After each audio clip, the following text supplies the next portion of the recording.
നീ ദൈവത്തിന്റെ പുത്രനായ മിശിയാണെന്ന് I do know him, I do know U.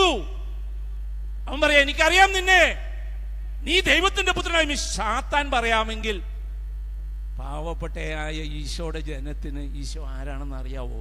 Who is he? What is he? ആരാണവൻ? ആരാണവൻ? ഈശോ ആരാണ്?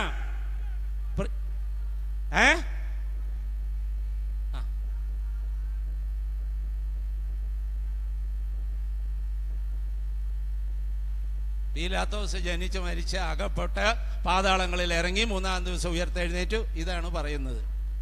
അതല്ല, ശരിയാ, അത് ശരിയാ, അത് ഇല്ലെന്നല്ല ഞാൻ പറയുന്നത്. ആരാണ് നിനക്ക്?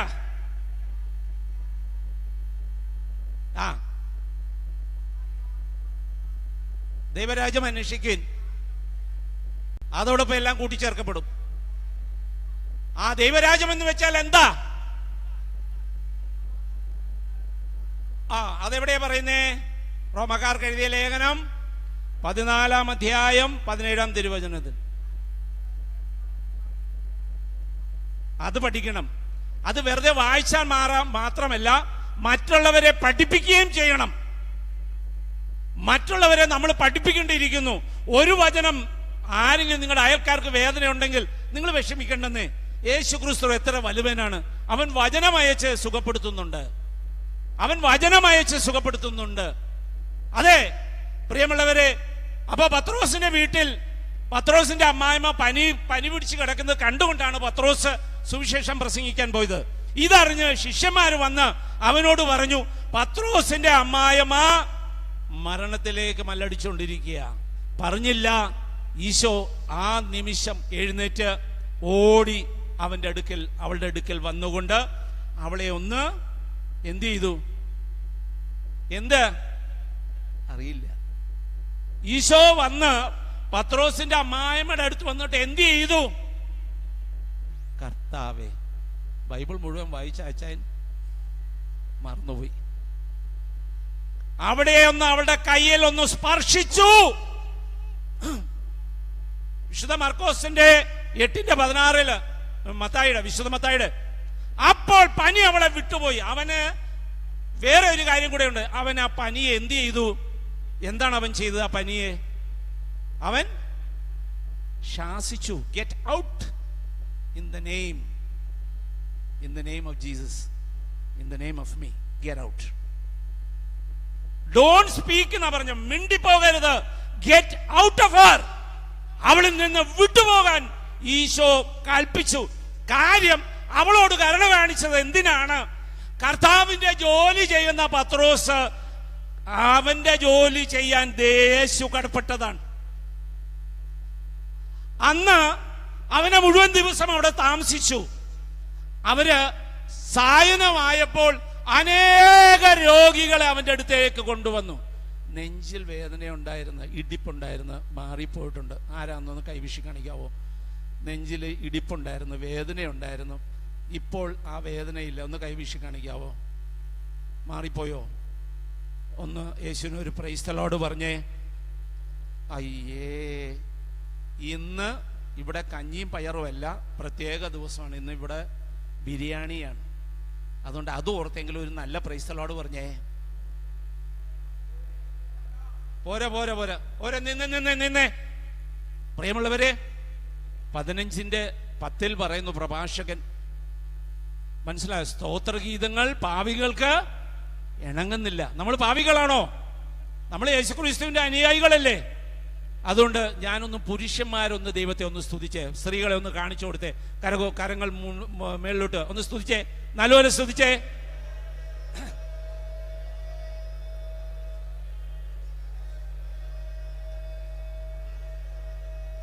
Price the Lord.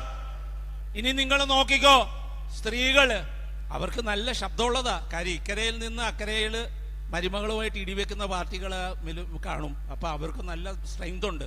ഇപ്പൊ അവരുടെ സ്തുതിപ്പ് കേട്ടെ, ഒന്ന് സ്തുതിച്ചേ. യേശുവേ, കണ്ട. Praise the Lord. Okay, praise the Lord. സ്വരമുയർത്തി praise the Lord. Hallelujah. Hallelujah.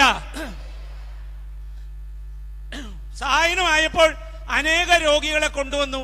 അവൻ എല്ലാവരും അവരോട് കരുണ കാണിച്ചു. എല്ലാവരോടും കരുണ കാണിച്ചു. അത് കഴിഞ്ഞ് പ്രഭാതമായപ്പോൾ ജനക്കൂട്ടം വീണ്ടും പത്രോസിന്റെ വീട്ടിൽ വന്ന് ഒന്നിച്ചുകൂടി. അവിടെ എന്തു പറ്റി? ഈശോ ജനങ്ങളെ സുഖപ്പെടുത്തി കഴിഞ്ഞ ആരുമില്ലെന്നറിഞ്ഞ് അവൻ പ്രഭാതത്തിൽ എവിടെ പോയി? വിജന സ്ഥലത്ത് പ്രാർത്ഥിക്കാൻ പോയി. പത്രോസ് വരുന്ന കണ്ട്, പത്രോസ് ഇങ്ങനെ വരുമ്പോൾ ജനക്കൂട്ടത്തെ കണ്ടപ്പോൾ പത്രോസ് ഒന്ന് ഇടിഞ്ഞ് ഒരു ഭയപ്പാടുണ്ടായി. എന്താണ് ഈ ജനം മുഴുവനും? എൻ്റെ അമ്മായിയമ്മ മരിച്ചുപോയി കാണുവോ? അങ്ങനെ ഒരു ചിന്താഗതിയായിട്ട് കടന്നു വന്നപ്പോഴാണ് ചോദിച്ചത്, എന്താ പ്രശ്നം ഇവിടെ, എന്താണ്? അപ്പം പറഞ്ഞു, ഈശോ ഇവിടെ വന്നിരുന്നു, നിന്റെ അമ്മായിയമ്മയെ സ്പർശിച്ചു, ഈശോ സുഖപ്പെടുത്തി. എന്നിട്ട് എവിടെ അവൻ വിജന സ്ഥലത്ത് പ്രാർത്ഥിക്കാൻ പോയി. പ്രിയമുള്ളവരെ, ഇത് കേട്ട് പത്രോസ് അതിവേഗത്തിൽ അവന്റെ അടുത്ത് ചെന്നുകൊണ്ട് ചോദിച്ചു, കർത്താവേ, നിന്നെ കാത്ത് ഒരുപാട് ജനങ്ങൾ അവിടെ ഉണ്ട്, എന്തുകൊണ്ട് ഈശോ അവരോട് കരുണ കാണിച്ചില്ല? ഈശോ പറഞ്ഞു, അല്ല പത്രോസേ, എനിക്ക് മറ്റൊരു സ്ഥലത്തേക്ക് പോകേണ്ടിയിരിക്കുന്നു. എന്തുകൊണ്ട് ഈശോ അവരോട് കരുണ കാണിച്ചില്ല? എന്തെന്നാൽ അവര് തൊട്ടടുത്തുള്ള അയൽക്കാരൊക്കെ ആയിരുന്നു. അവൻ ഇവിടെ ഉണ്ടാകുമല്ലോ, ഇനി പത്രോസ് വരാതെ അവൻ പോകില്ല, അതുകൊണ്ട് നമുക്ക് രാവിലെ കൊണ്ടുപോവാം എന്ന് മടിച്ചിരുന്ന വ്യക്തികൾ അവരുടെ സ്വന്തം ഇഷ്ടത്താലെ ആണ് അവരിവിടെ വന്നപ്പോൾ ഈശോ പോയി കഴിഞ്ഞു. അവർക്ക് അതല്ല ആഗ്രഹം, വിദൂരങ്ങളിൽ അവർ കിടക്കയിലും എടുത്തുകൊണ്ടാണ് ഈശോയുടെ അടുത്ത് വന്നത്. വിദൂരങ്ങളിൽ ഒന്ന് ഓർത്തെ, ഒരു വടി അക്കരെ ഇങ്ങനെ വട്ടം കെട്ടി കയ്യും കാലും ഒന്നിച്ച് കെട്ടിക്കൊണ്ട് ആ വടി അതിൻ്റെ ഇടയിൽ കൂടെ കയറ്റിക്കൊണ്ടാണ് അവർ രോഗികളെ ഈശോയുടെ മുമ്പിലേക്ക് കൊണ്ടുവന്നു. ഈശോ അത് കണ്ട് അവരോട് കരുണ കാണിച്ചു. ഞങ്ങള് ആലപ്പുഴയില് അയ്യങ്കാളി എന്നറിയപ്പെടുന്ന ഒരു സ്ഥലം, അവിടെ എല്ലാം ഹിന്ദുക്കളാണ്, അവിടെ എല്ലാം അന്യമതസ്ഥരാണ്. അവിടെ 2-3 കുടുംബങ്ങൾ കത്തോലിക്ക സഭയുണ്ട്. അവരുടെ വീട്ടിൽ പ്രാർത്ഥിക്കാനായിട്ട് എന്നെ വിളിച്ചിരുന്നു. അപ്പൊ ഇദ്ദേഹം, ഈ വീട്ടിലെ കുടുംബനാഥൻ ഹൈന്ദവ സമുദായത്തിൽപ്പെട്ടതാണ്, സ്നേഹിച്ച് കെട്ടി കത്തോലിക്ക സഭയിലേക്ക് വന്നു. അപ്പൊ അദ്ദേഹം എല്ലാ മാസത്തില് ആളുകളെ പോട്ടയിലേക്ക് വിടുന്നുണ്ട്. അങ്ങനെ എന്നെ വിളിച്ചു, ബ്രദറെ, എല്ലാ ആഴ്ചയിലും ഒരു തിങ്കളാഴ്ച ഞങ്ങളുടെ വീട്ടിൽ പ്രാർത്ഥന വെക്കാവോ എന്ന് ചോദിച്ചു.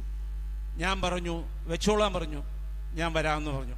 അത് 8 മണി തൊട്ട് 10 മണി രാത്രി വരെയാണ്. ഇദ്ദേഹത്തിന്റെ വീട്ടിൽ എല്ലാ ആഴ്ചയും ഇങ്ങനെ പോയിക്കൊണ്ടിരുന്നപ്പോൾ ഒരാഴ്ച ഞാൻ ചെന്നപ്പോൾ ഞാൻ കാണുന്നത് ഒരു സഹോദരി ഭയങ്കരമായിട്ട് പൊട്ടിക്കരയുന്നു.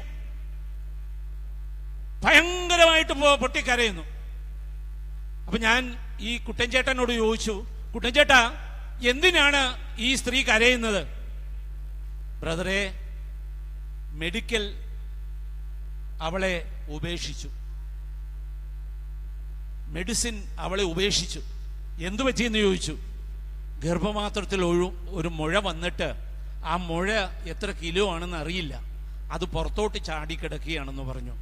ഡോക്ടർ പറഞ്ഞു, ഇനി ഓപ്പറേഷൻ ചെയ്താൽ ഇവർ മരിച്ചു പോകും, പിന്നെ റിസ്ക് ചെയ്ത് ചെയ്യാം, മരിച്ചു പോയാൽ എന്നെ കുറ്റം പറയരുത്.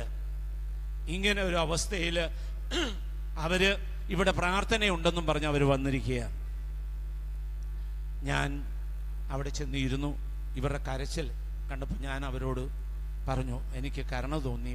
അന്യമതസ്ഥയായ ഈ സ്ത്രീ, ഞാൻ അവരോട് ചോദിക്കുന്നു, നീ കർത്താവായ യേശു ക്രിസ്തുവിൽ വിശ്വസിക്കുന്നുവോ? അവള് പറഞ്ഞു, ഞാൻ വിശ്വസിക്കുന്നു. എങ്കിൽ ഈ ദിവസം കർത്താവിനെ നിന്നെ സുഖപ്പെടുത്താൻ കഴിവുള്ള ഒരു ദൈവമാണ്.